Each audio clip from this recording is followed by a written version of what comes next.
Pilot ஆகுறதுக்கு எவ்வளோ செலவாகும்? கிரவுண்ட் ட்ரைனிங் 3 லட்சம், ஃப்ளைங் ட்ரைனிங் 40லேருந்து 50 லட்சம், ஏர்லைன் டைப் ரைட்டிங் 10லேருந்து 20 லட்சம், மொத்தம் 60லேருந்து 70 லட்சம். என்ன குவாலிஃபிகேஷன் தேவை? 12th physics and maths state board or central board. Physics maths இல்லாத ஸ்டூடெண்ட் ஓப்பன் ஸ்கூலில் தனியாக ஃபிசிக்ஸ் மேக்ஸ் எழுதிக்கலாம். கோர்ஸ் எத்தனை வருஷம்? சென்னையில் கிரவுண்ட் ட்ரைனிங் 8 மாதம், ஃப்ளைங் ட்ரைனிங் 12லேருந்து 18 மாதம், ஏர்லைன் டைப் ரைட்டிங் 2 மாதம், மொத்தமாக 2லேருந்து 2.5 வருஷம். பைலட்டோட சேலரி எவ்வளோ? சேலரி ஏர்லைனுக்கு தகுந்த மாதிரி மாறும்.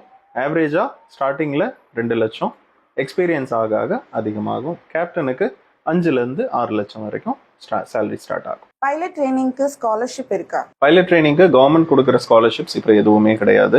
பேங்க் லோன் வித் கொலாட்ரல் செக்யூரிட்டியோட அவைலபிள் இருக்கு. பைலட் யூனிஃபார்ம் போடுற வீடியோவில் சொல்கிற எல்லா இன்ஃபர்மேஷனும் உண்மை கிடையாது. ஃபாரின்ல பார்ட் டைம் ஜாப் பார்த்துக்கிட்டே பைலட் ட்ரைனிங் பண்ணலாமா? பார்ட் டைம் ஜாப் பார்த்துட்டு பைலட் ட்ரைனிங் முடிக்கிறது ரொம்ப ஈஸியான வேலை இல்லை.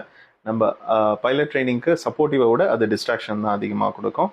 பார்ட் டைமில் நம்ம ஏர்ன் பண்ணுற ஒரு மணி நம்ம அங்கே தங்குறதுக்கு ஓவரால் ஸ்டேல ஒரு 2 months ஷேர் கூட நம்மளுக்கு அது ஏர்ன் பண்ணி தராது. So part time job and pilot training mix பண்ண வேணாம். எப்படி ஜாயின் பண்ணுறது? பைலட் 18 ஒரு ஸ்டூடெண்ட்டை ஃபாரின்ல உள்ள ஃப்ளைட் ஸ்கூலுக்கு அனுப்புகிற ஏஜென்சி கிடையாது. இது ஒரு ப்ராப்பர் கிரவுண்ட் ட்ரைனிங் இன்ஸ்டியூட். ஸ்டூடெண்ட்ஸ்க்கு தேவையான registration, administration plus DGC exam coaching கொடுக்குற ஒரு proper ground training institute. Pass or money back கேரண்டியோட படிக்க சென்னை பைலட் 18ல ஜாயின் பண்ணுங்க. டிஜிசி எக்ஸாம்ஸை கிளியர் பண்ணுங்க. உங்க பைலட் ட்ரீமை ஃபுல்ஃபில் பண்ணுங்க. Happy landings.